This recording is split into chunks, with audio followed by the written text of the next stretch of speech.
हाय दोस्तों, आई के टेक में आप लोग का स्वागत है। हम आज आप लोग को जीएस का क्वेश्चन ला रहे हैं जो कि वन लीनियर क्वेश्चन आंसर होगा। चलते हैं पहले क्वेश्चन पर। पहला क्वेश्चन जैसा स्क्रीन पर दिख रहा है कि कार व बसों में पीछे की वस्तु देखने के लिए किस दर्पण का प्रयोग करते हैं? तो उत्तल दर्पण का। किसका दोस्तों? उत्तल दर्पण। देखिए, एक अवतल दर्पण होता है, एक उत्तल दर्पण होता है। हम आप लोग को पहले बताना चाहते हैं कि उत्तल दर्पण का यूज इसलिए होता है क्योंकि पीछे की जो भी वस्तु होती है वह क्रमशः छोटी से छोटी होती दिखाई दे, जिससे कि हमारे जितनी भी पीछे की गाड़ियां हो या कोई भी वस्तु हो क्लियर रूप से दिख जाए, जिससे कि ड्राइवर को पीछे देखने की बजाय सिर्फ शीशे में देखकर ही वह सारे लोकेशन को लेता रहेगा। थैंक यू दोस्तों। आगे चलते हैं अब अगले क्वेश्चन पर। जैसा कि आप देख पा रहे हैं, अगला दिया है नाक, कान व गले की जांच करने के लिए डॉक्टर किस दर्पण का प्रयोग करता है? तो अवतल दर्पण का। किसका? अवतल दर्पण। वहाँ उत्तल था, यहाँ पर अवतल। आगे चलते हैं। अगला दिया है तीसरा नंबर, लाल, हरा एवं नीला प्राथमिक रंग कराते हैं। कौन से? लाल, हरा और नीला। हम आप लोग को एक ट्रिक बता रहे हैं, निहला। कौन सा? निहला। मतलब नी से नीला, ह से हरा, ला से लाल। चलते हैं आगे। इसी तरह से आप लोग को हम एक ट्रिक भी बताते चलेंगे दोस्तों। जिस तरह से कोई भी ऑप्शन अच्छा बनेगा उसको बताते चलेंगे। फिर चल रहे हैं आगे। अगला क्वेश्चन है, फोटोग्राफी कैमरों में किस दर्पण का प्रयोग करते हैं? सॉरी, किस लेंस का प्रयोग करते हैं? तो उत्तल लेंस का। किसका? उत्तल लेंस का प्रयोग करते हैं।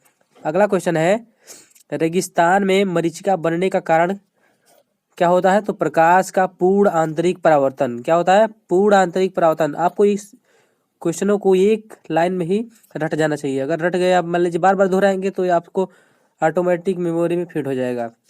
चलते हैं आगे दोस्तों। आगे आप लोग को क्वेश्चन लेके चल रहे हैं, जैसा कि फिर आगे वाले क्वेश्चनों को हम दिखा रहे हैं। देखिए, अगला दिया है, कार की हेडलाइट में किस दर्पण का प्रयोग करते हैं? तो परवलयाकार अवतल दर्पण। किसका? परवलयाकार अवतल दर्पण। आगे चलते हैं दोस्तों। प्रकाश तरंग का सिद्धांत किसने दिया था? तो हाइगेंस नामक वैज्ञानिक ने। किसने? हाइगेंस नामक। जबकि प्रकाश कण का दिया है आप लोग के न्यूटन जी। अगला चलते हैं। प्रकाश विद्युत प्रभाव का सिद्धांत आइंस्टीन के द्वारा, सॉरी ये जो ऊपर था क्वेश्चन, प्रकाश तरंग का सिद्धांत हाइगेंस नामक वैज्ञानिक ने दिया था। तो प्रकाश जो कण का सिद्धांत है उसने आइंस्टीन ने दिया था। तो प्रकाश, अगला क्वेश्चन है जैसा कि स्क्रीन पर दिख रहा है कि प्रकाश विद्युत प्रभाव का सिद्धांत आइंस्टीन द्वारा दिया गया, इसी के लिए आइंस्टीन को नोबेल पुरस्कार मिला। तो आप लोग को इसमें जो क्वेश्चन है और आंसर है, इसमें इससे बहुत सारे क्वेश्चन आंसर बन सकते हैं। पहला ऐसे पूछ देगा कि विद्युत प्रभाव आइंस्टीन ने किस खोज के लिए उनको नोबेल पुरस्कार मिला? तो आपको पता होना चाहिए कि प्रकाश विद्युत प्रभाव के कारण। किसी कारण? प्रकाश विद्युत प्रभाव के कारण। अगला ये पूछ सकता है कि प्रकाश विद्युत प्रभाव का जिसने सिद्धांत प्रतिपादित किया था वह कौन वैज्ञानिक थे? तो आपको ये पता होना चाहिए, आइंस्टीन थे। और ये दे सकता है कि प्रकाश विद्युत प्रभाव के सिद्धांत का खोज करने के लिए आइंस्टीन को कौन सा पुरस्कार मिला? तो सर्वोच्च पुरस्कार, नोबेल। विश्व का सर्वोच्च पुरस्कार होता है नोबेल पुरस्कार। तो आपको ये फिजिक्स के क्षेत्र में मिला होगा। आप लोग को बता दें कि 6 क्षेत्रों में नोबेल पुरस्कार दिया जाता है, जिसमें से कि प्रकाश विद्युत प्रभाव जो कि भौतिक क्षेत्र से रिलेटेड है, तो भौतिक का नोबेल पुरस्कार मिला होगा। अगला चलते हैं। अगला जैसा कि दिख रहा है स्क्रीन पर, ऑप्टिकल फाइबर प्रकाश के पूर्ण आंतरिक परावर्तन के सिद्धांत पर कार्य करता है। आप लोग को ये बता दें कि ऑप्टिकल फाइबर जो होता है वह प्रकाश के पूर्ण आंतरिक परावर्तन के सिद्धांत पर काम करता है। पूर्ण आंतरिक परावर्तन मतलब कि आपकी जो कोई भी सिग्नल होगा बिना लॉस के और प्रकाश के वेग मतलब 3 × 10⁸ मीटर पर सेकेंड की रफ्तार से वो एक स्थान से दूसरे स्थान तक जाता है। अगला देखते हैं। शुष्क सेल मैग्नीज डाइऑक्साइड और अमोनियम क्लोराइड का मिश्रण होता है। मैग्नीज डाइऑक्साइड मतलब MnO2 प्लस NH4Cl, मतलब मैग्नीज डाइऑक्साइड और अमोनियम क्लोराइड का मिश्रण होता है। अगला दिया है, SI पद्धति में R का मात्रक होता है। R मतलब प्रतिरोध, रेजिस्टेंस जिसको बोलते हैं। तो इसका मात्रक होता है जो SI मात्रक में ओम होता है। ये छोटी सी बात है, लेकिन आपके दिमाग में जल्दी नहीं बैठेगी जब तक इसके बारे में जानते नहीं रहेंगे। R जानते होंगे, आर जो होता है प्रतिरोध, मतलब कि जो कंडक्टर में करंट फ्लो होती है उसका जो विरोध करता है उसी को कहते हैं प्रतिरोध। आगे चलते हैं।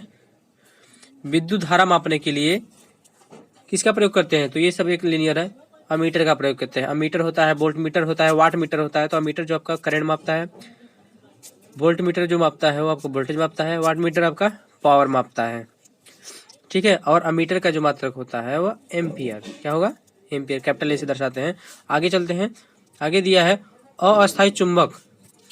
अस्थायी चुंबक, अस्थायी चुंबक नर्म लोहे का बना होता है। किस लोहे का? नर्म लोहे का। अस्थायी मतलब टेम्पोररी मैग्नेट्स। टेम्पोररी मतलब अगर उसमें से मतलब कि हम अगर विद्युत का प्रवाह बंद कर देंगे तो वो मैग्नेट के उसके गुण खत्म हो जाएगा तुरंत। और जबकि अस्थायी जो होते हैं चुंबक, ये इस्पात के बने होते हैं। किसके बने होते हैं? इस्पात का। इसमें क्या होता है कि यदि आप एक बार करंट फ्लो होना बंद कर देंगे तो क्या होगा कि इसमें कुछ ऐसी प्रॉपर्टी, मतलब कुछ ना कुछ मैग्नेटिक प्रॉपर्टी रहेगी ही रहेगी। आगे चलते हैं, आगे दिखाते हैं आपको। अगला दिया है, अगला दिखाया है कि किसी धातु के तार को में तार में विद्युत धारा का प्रवाह किसके कारण होता है? तो इलेक्ट्रॉन के कारण। किसके कारण? इलेक्ट्रॉन के कारण। आपको ये भी पता होना चाहिए कि यदि एक वायर है, इसमें धारा इस तरह से प्रवाहित हो रही है, आई करंट, तो जो इलेक्ट्रॉन होगा इधर फ्लो करता है, जस्ट विपरीत, अपोजिट साइड, ठीक है। ओके, आगे चलते हैं। अगला दिया है कि घरों में प्रयोग होने वाले हाँ, कौन सी विद्युत धारा होती है? तो एसी होती है। कौन सी होती है? एसी। और डीसी में भी जैसे आप लोग जानते होंगे कि इसको हम रेक्टिफायर के माध्यम से डीसी में चेंज करके बैटरी चार्ज करके रखे रहते हैं। जैसे ही लाइट चली जाएगी फिर उसको इन्वर्टर के माध्यम से एसी में चेंज करके कर देंगे। और आपको बता दें कि एसी जो होती है वो डीसी की अपेक्षा सस्ती भी पड़ती है दोस्तों। Thank you watching this video.